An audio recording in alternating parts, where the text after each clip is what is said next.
हम लखनऊ गए हुए थे तो वहाँ पे एक एमएलए थे, उनसे बात कर रहे थे, तो उन्होंने हमें बताया कि भाई लखनऊ में एक कौम के लोग हैं, वो अपनी जब उनकी जो ग्रंथ है उसको वो पूरा जब पढ़ लेते हैं ना, तो उसके घर में जो पिता होते हैं, पेरेंट्स होते हैं, जो बच्चे ने पढ़ लिया उसकी उनकी ग्रंथ की किताब, तो अपने पूरी फैमिली को इनवाइट करते हैं वो, और दावत करते हैं कि आज मेरे बच्चे ने ये किताब, मेरे जो ग्रंथ की किताब है कुरान, उसको पूरी कर ली है। तो क्या करते हैं? दावत करते हैं। अब सोचो वो कितनी इंपॉर्टेंस दे रहे हैं कि इसने पूरी कुरान पढ़ ली है तो अब दावत होनी चाहिए। और हमारे साथ कि भाई इसने गीता पढ़ ली, अब मातम मनाओ। सोचो ये हालत ख़राब है। तो इसलिए इनको हम यही निर्देश देना चाहेंगे, हाथ जोड़ के प्रार्थना करना चाहेंगे कि आप हमारे आध्यात्मिक ज्ञान की इंपॉर्टेंस समझो, आप ही के भले के लिए है वो, it is for your benefit only. बिल्कुल सही बात बोली है गुरुजी ने।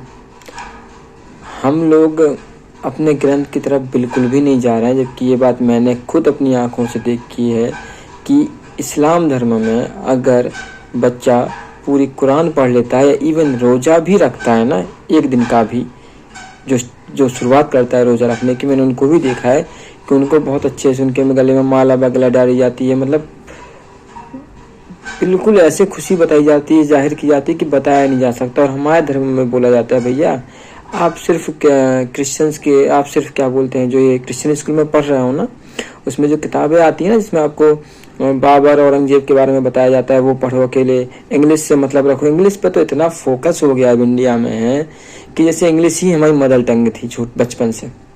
हमारे देश की जो मेन लैंग्वेज वो इंग्लिश ही है, बिल्कुल ऐसे इंग्लिश पे ध्यान दिया जा रहा है। मैक्सिमम पेरेंट्स भी अब इंग्लिश पे ध्यान दिलाते हैं, पढ़ाते भी इंग्लिश मीडियम स्कूल में हैं, लेकिन किसी भी धार्मिक ग्रंथ पे कोई भी ध्यान नहीं देता है।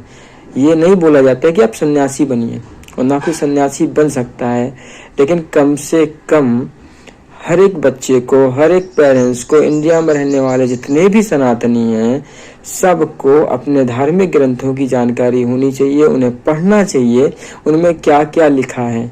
इससे सबसे बड़ा बेनिफिट ये मिलेगा कि जो हमारा ब्रेन वॉश कर दिया जाता है ना, वो नहीं होगा। क्योंकि जब हमें अपने धर्म की पूरी जानकारी होगी तो किसी की भी दम नहीं होगी जो हमारा ब्रेन वॉश कर पाए।